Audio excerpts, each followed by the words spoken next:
Coucou mes petits choux, Alizou, c'est parti pour un nouveau tirage énergétique en MTC Shutsu et cette fois-ci je vais vous parler en fait des réparations émotionnelles qui sont en résonance avec l'énergie chaleur qui fait partie du feu monarque. On a dit qu'il y a deux feux, enfin il y a un feu qui est le feu qui comprend l'énergie de la chaleur dans le feu monarque et un feu qui comprend l'énergie de l'ardeur dans le feu ministériel, d'accord? Le feu, puisqu'il y a 5 éléments et il y a 6 manifestations énergétiques, le feu se scinde en deux.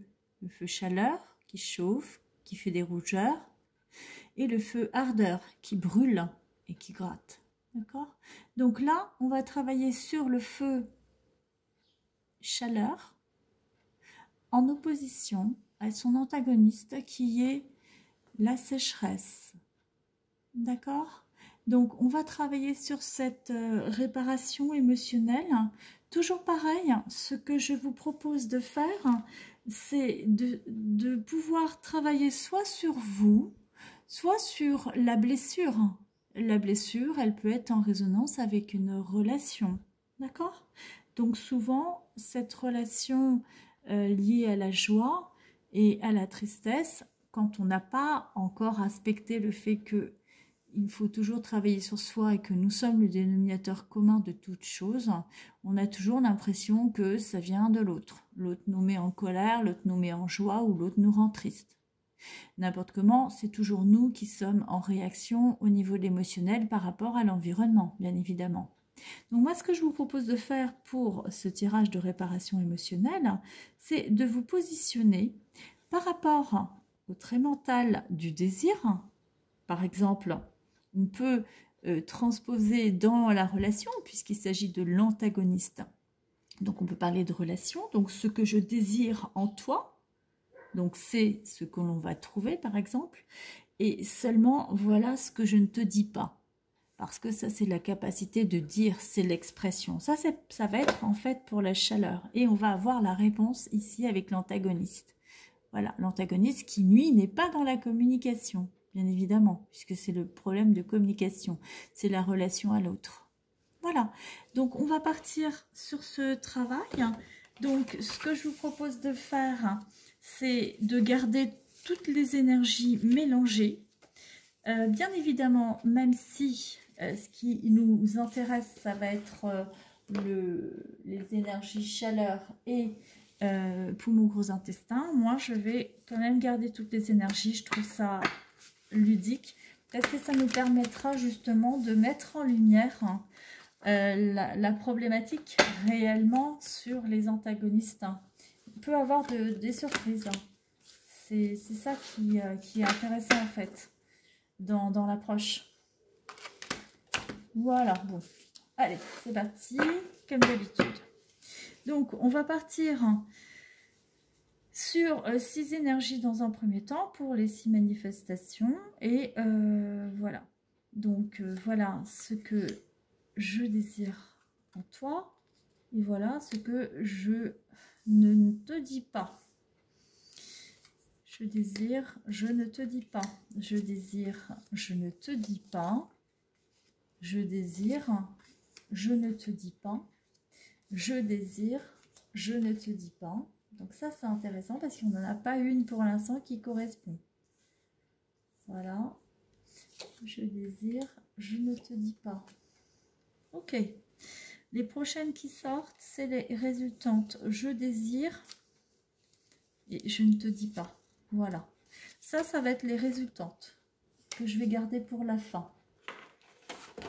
Oh, oula, c'est mon petit dragon là, je voudrais pas qu'il se casse. Ce serait pas très cool. Voilà, on va faire comme ça. Je pense que ça va le faire. Alors, donc c'est parti. Alors, on se centre un petit peu. Toujours pareil, vous faites le travail en préambule. Inspiration. Sur les 3 étages respiratoires, ventre, thorax, épaules, expiration. Vous avez au préalable bu un grand verre d'eau. Vous appelez l'énergie dans vos mains.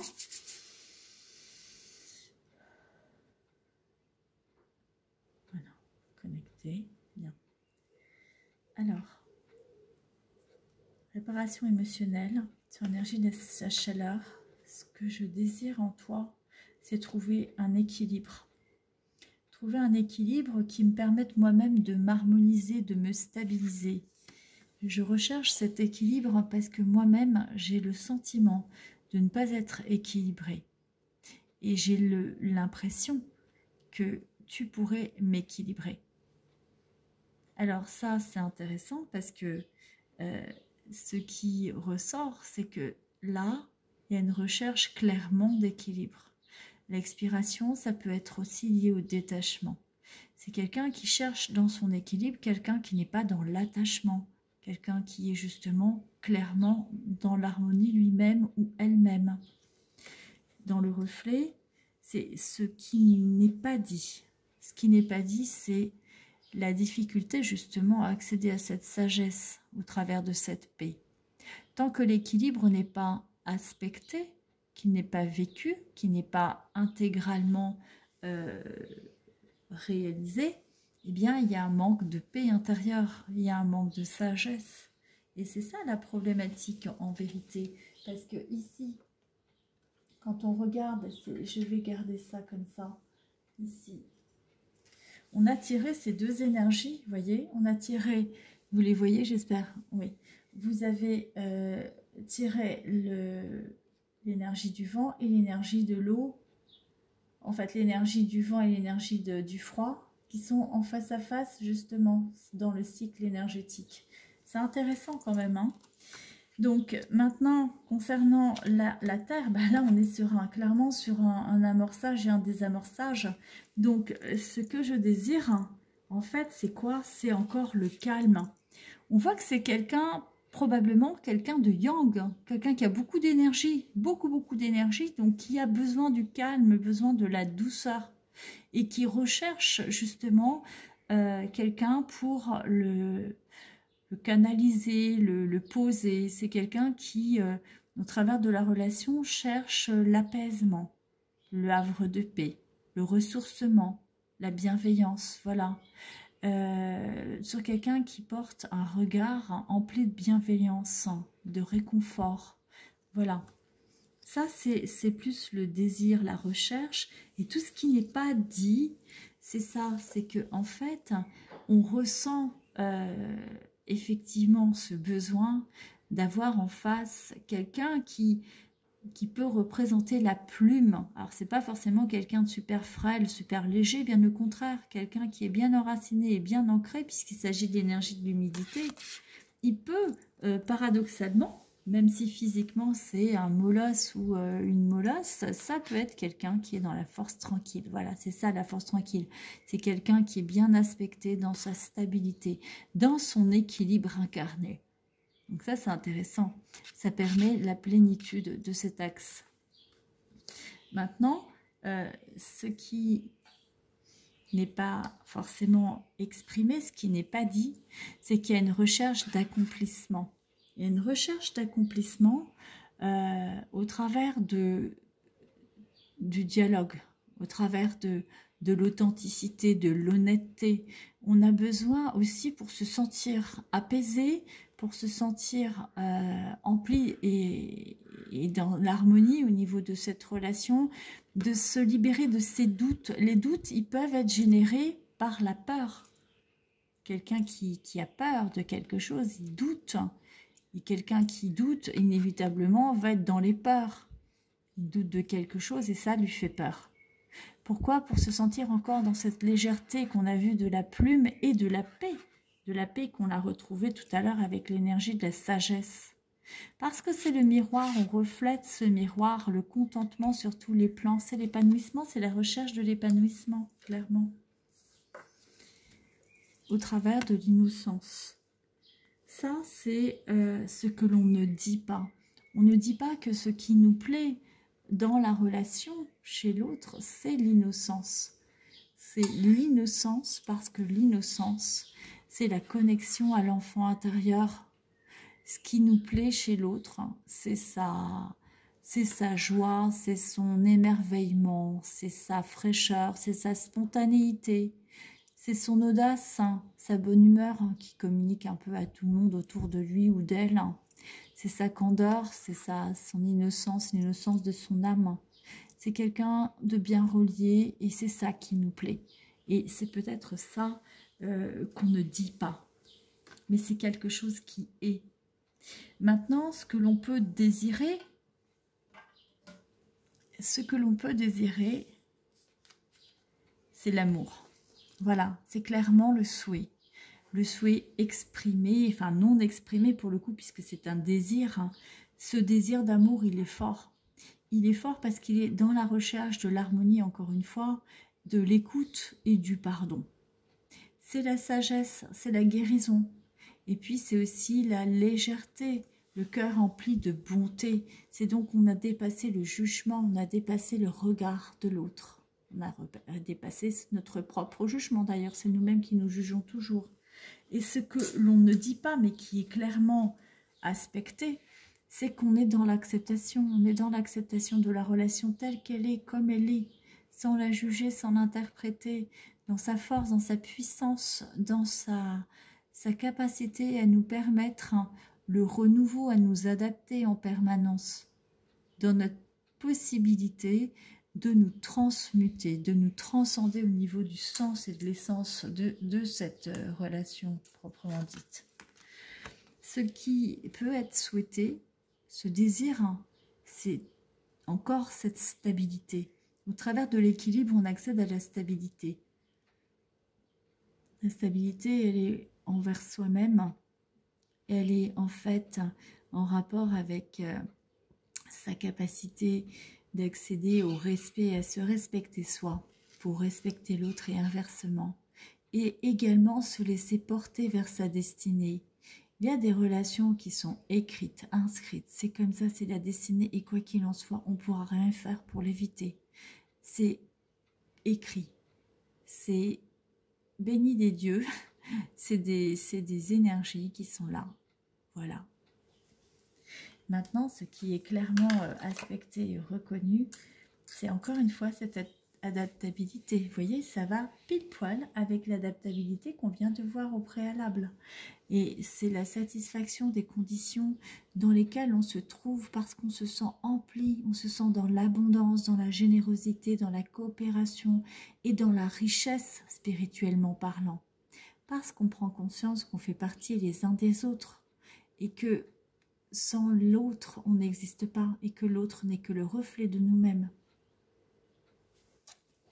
Dans ses forces et dans ses faiblesses et dans sa capacité d'adaptabilité justement, ce qu'on ne dit pas, c'est que l'on voit en l'autre l'âme toute puissante. On le voit clairement et c'est un désir en fait que l'on a au plus profond de nous de retrouver cette âme toute puissante. C'est le miroir, c'est l'énergie yang absolue, c'est la lumière qui réchauffe les cœurs. Voilà ce que l'on désire.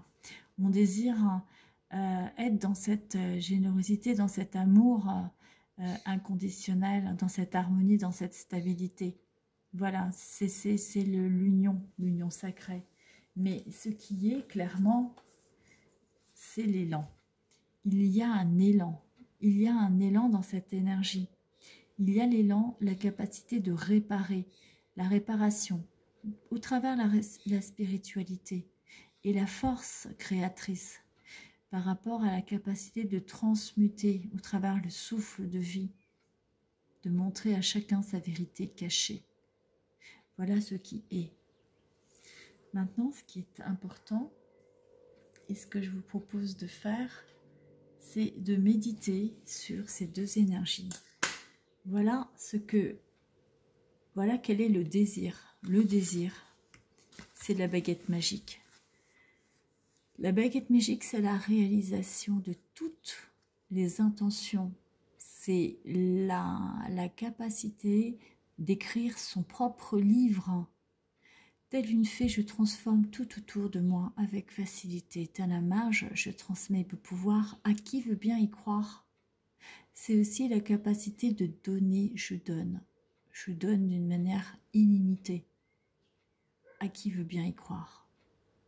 Et le reflet qui va être en relation avec cela, ça va être principalement la noblesse, parce que je suis un véritable guide spirituel. Je sais donner. Je n'attends rien en retour parce que je suis le reflet de ma grandeur d'âme. Clairement, réellement. Donc là, il est important aujourd'hui de pouvoir faire ce travail par rapport à ces énergies. Donc vous avez l'énergie déjà de la chaleur, qui est une énergie quand même très forte, parce que l'énergie de la chaleur, ça va être en rapport avec le feu qui chauffe, qui réchauffe. Si on va un peu plus loin, on va avoir la possibilité, avec la chaleur, de pouvoir faire évoluer n'importe quelle situation. Parce que c'est une énergie de transmutation. Alors, je vous laisse dans un premier temps vous connecter à l'énergie de la chaleur. Souvenez-vous que vous avez beaucoup de petites visualisations que je vous ai données. Vous vous souvenez? Donc, ces petites visualisations doivent vous permettre aujourd'hui de pouvoir faire ce travail. Alors, ce que j'ai envie de vous dire par rapport à la baguette magique. La baguette magique, c'est une énergie qui va vous libérer de l'enfermement qui va être lié à la matière, parce que c'est une énergie de transmutation. C'est une énergie qui va transmuter justement le blocage, la difficulté à aller de l'avant dans la volonté d'action. Et cette essence réchauffe nos cœurs et illumine nos yeux de mille feux. Elle ouvre à la perception, au ressenti, et elle permet de dépasser nos limites et nos croyances qui s'y rattachent. Le fait de ne pas accéder à la fée magique, c'est de ne pas croire en ses pouvoirs, en sa capacité d'action et de réalisation surtout. Parce que la baguette magique, énergétiquement, c'est le support manifesté de la toute-puissance de l'être incarné qui prend les choses en main, qui va aujourd'hui décider clairement de réaliser. Il devient le mage incontesté, il devient la féerique fée magique au pouvoir illimité. Cette essence témoigne de l'évidence de la réalisation de tous les possibles. Et elle révèle le pouvoir créateur dans toute sa splendeur. Parce que sur le plan sentimental, au niveau de l'émotionnel, puisqu'il s'agit d'une réparation émotionnelle, ça libère de tous les doutes. Il y a eu beaucoup de doutes ici. On a quand même 3 énergies liées au doute. Et on a seulement 2 énergies liées à la chaleur, liées à l'énergie feu. C'est peu pour un tirage feu. Et on a une seule énergie pour l'énergie de transmutation de la sécheresse. C'est carrément très peu de ce qui est sorti du tirage. C'est pour ça que c'est intéressant de garder l'entièreté au niveau des cartes. Donc ce qui est important aujourd'hui, c'est de prendre conscience que c'est la révélation subtile de notre capacité à nous ouvrir à la réalisation de tous nos désirs. Pourquoi? Parce que c'est l'émotion de la joie, le trait mental du désir, déjà et du non. Mais c'est aussi l'expression du rêve manifesté, parce que cette essence exprime notre toute-puissance de réalisation, de manifestation. Elle réveille aussi en nous, elle réveille le mage, elle réveille la fée magique et elle révèle l'émerveillement. L'émerveillement de notre cœur d'enfant devant la réalisation de tous les possibles.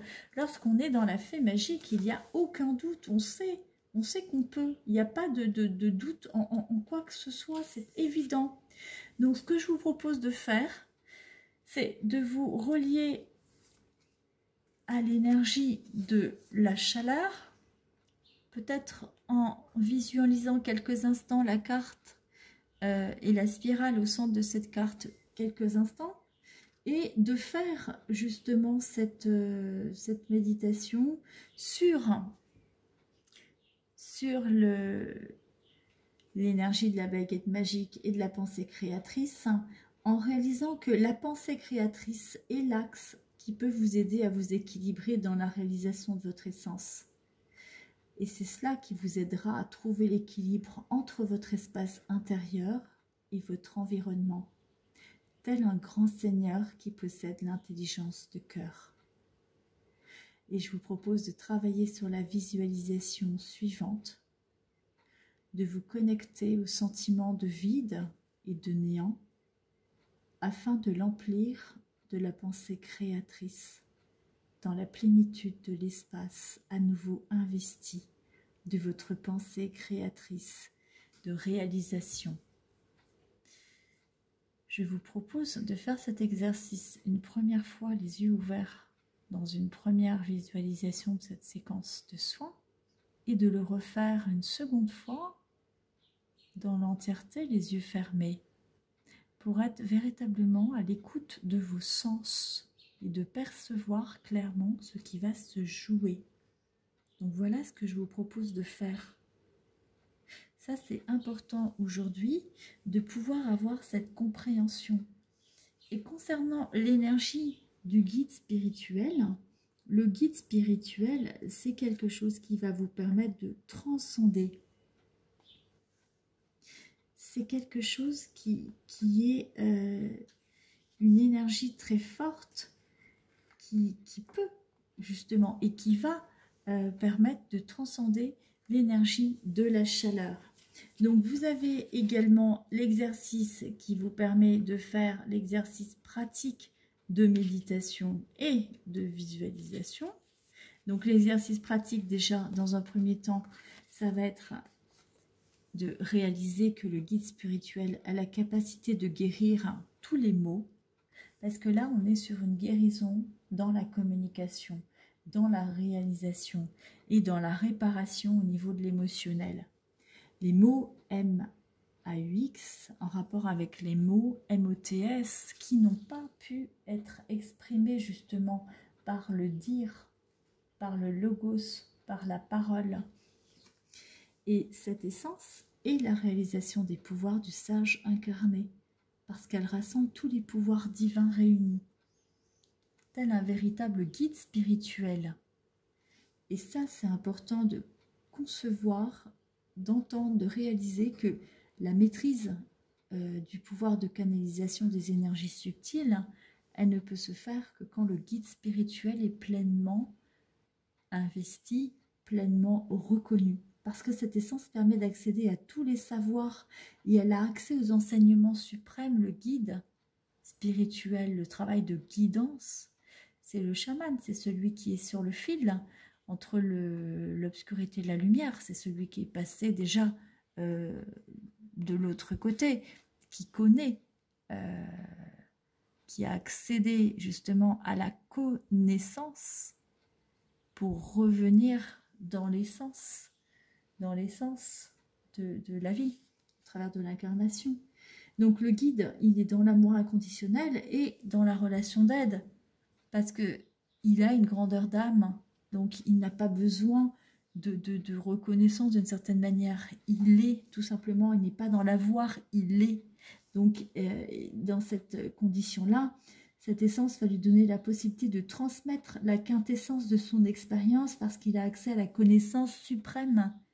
La connaissance en grandeur d'âme, l'âme, c'est ce qui lie et qui relie la lumière à l'obscurité.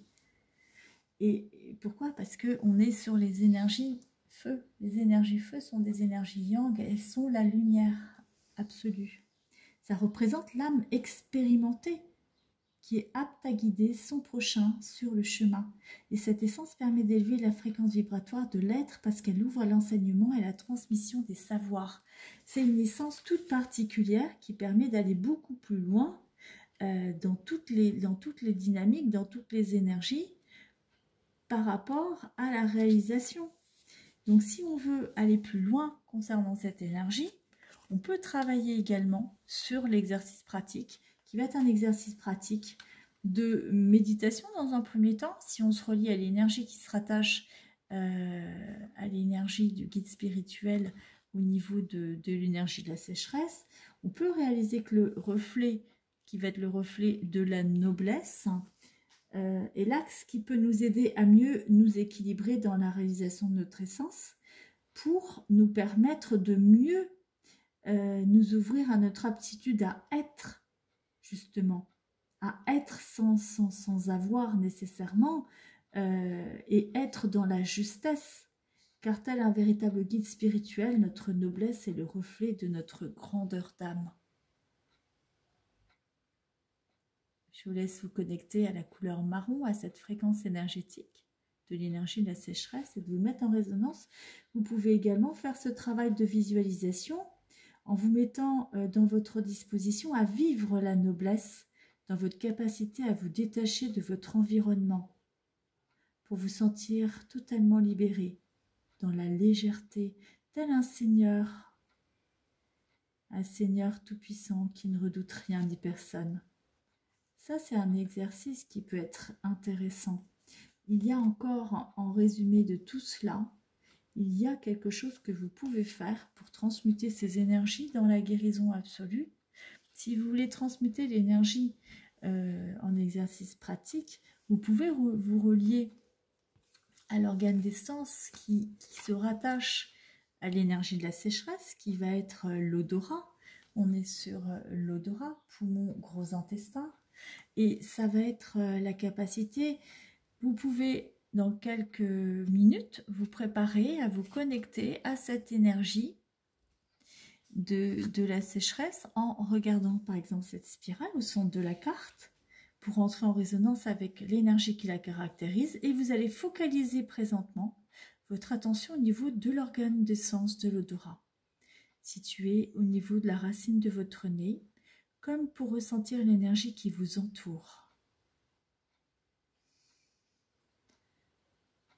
Prenez le temps de percevoir, de ressentir dans l'endroit où vous êtes peut-être dans la nature, vous êtes peut-être chez vous, peu importe, vous avez peut-être cuisiné quelque chose, il y a quelque chose à ressentir, il y a quelque chose à humer, à sentir, au sens propre, au sens figuré de l'odorat, mais il y a aussi le fait de se sentir, de se ressentir dans cet environnement précisément.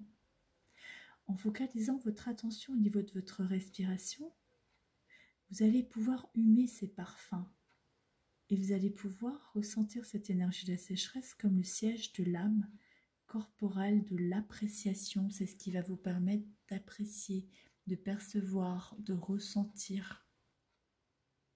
Voyez, c'est important de pouvoir bien aspecter cette énergie. Et pour conclure, la résultante par rapport à la réparation émotionnelle au niveau de la chaleur, pour être pleinement investi du désir et du dire par rapport à la réalisation qui s'y rattache, vous pouvez faire exactement le même travail. C'est-à-dire que vous allez focaliser quelques instants votre attention au niveau de cette énergie, de la chaleur et précisément au niveau de la vibration énergétique de la couleur rouge, parce que chaque couleur a une fréquence vibratoire qui lui est propre. Et la couleur rouge, c'est une fréquence énergétique très puissante qui permet d'ailleurs de faire circuler toutes les énergies. Cette couleur rouge, elle correspond à l'énergie cœur-intestin grêle. Cœur-intestin grêle, c'est Vishuddha. Ça se situe au niveau de la gorge. Au niveau de la gorge. Donc, c'est le plexus laryngé, si vous préférez. Et Vishuddha, c'est le plexus émotionnel. On parle bien du plexus émotionnel. Juste avant, on était sur Svadhisthana, hein, qui est plutôt au niveau des intestins. D'accord? Donc là, on est en train de regarder cette énergie, cette couleur rouge, comme pour entrer en résonance au niveau de l'énergie de la chaleur qui la caractérise. Et ça va nous permettre de focaliser notre attention au niveau de la gorge, puisque c'est l'organe d'essence de la parole. C'est justement tout ce qui a trait à tout ce qu'on n'a pas pu dire, tout ce qu'on n'a pas pu exprimer. Alors on a aussi la possibilité, si on n'a pas pu dire, de l'écrire, hein, j'ai envie de vous dire. Et en fait, ça correspond aussi à l'organe d'essence de la parole dans l'intention d'apporter un équilibre au niveau de l'expression. L'expression, ça peut être aussi, souvent, ça peut, lorsqu'on essaie de transcender, on peut s'exprimer dans la gestuelle, ça peut être quelqu'un de volubile, qui parle avec les mains,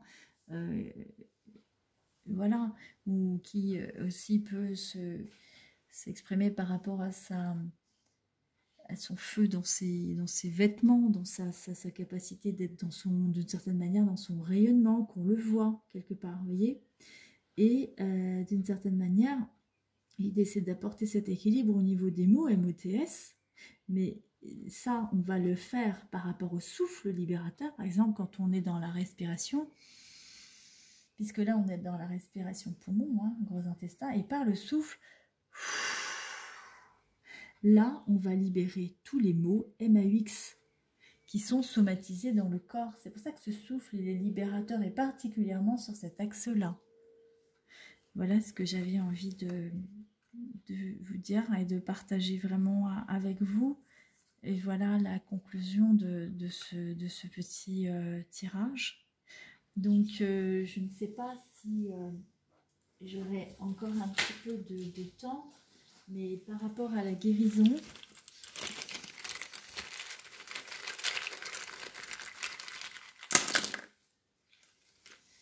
c'est intéressant. Vous voyez, voilà ce qui est ressorti. Je vous remets tout ce qui est ressorti.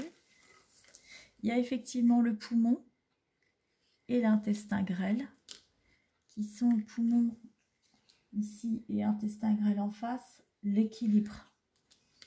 Et ce qui ressort encore, c'est au niveau des crêtes iliaques, on est sur l'axe, c'est la stabilité de la personne. On est également sur le pancréas. Le pancréas, c'est la rate. Donc, c'est une énergie terre, une énergie de transmutation. Et on a quand même le feu, la boîte crânienne et le cerveau qui sont, voilà, moelle épinière, cerveau. Alors ça, c'est sous le foie en fait. Hein. On peut dire qu'on est sur le... Bah, on peut dire que c'est un peu le diaphragme. Hein. C'est l'émotionnel. Moi, je le situerais peut-être un peu ici au niveau d'Agni, puisqu'on est le plexus émotionnel. Donc, on a vraiment clairement fait le travail. Hein. Et là, d'ailleurs, hein, on voit qu'on a ressorti aussi les côtes. Donc, c'est intéressant puisqu'on est encore là. Hein. C'est ce qui... on a les côtes, on a la plèvre, on a tout ce qui est au niveau de la protection. Donc, c'est clairement quelque chose qui est pleinement aspecté dans son entièreté. On a tout ça qui est complètement en lien. Le reste aussi, puisque c'est la stabilité, en fait. C'est ce qui permet d'équilibrer. Voilà. Bon, après, on a l'énergie du froid aussi, mais le froid, on l'a aussi. Pourquoi c'est ressorti autant de froid, autant de systèmes osseo-articulaires? Parce que, vous voyez, alors ça, c'est fort. Alors ça, c'est puissant, franchement. On a ressorti les deux feux. Le feu monarque, chaleur, ici, hein, avec le poumon et l'intestin grêle. Et on a ressorti ici avec moelle épinière, cerveau, en fait, le cerveau qui est dans la boîte crânienne et le système osseo-articulaire. Et ben le deuxième axe, comme on dit, les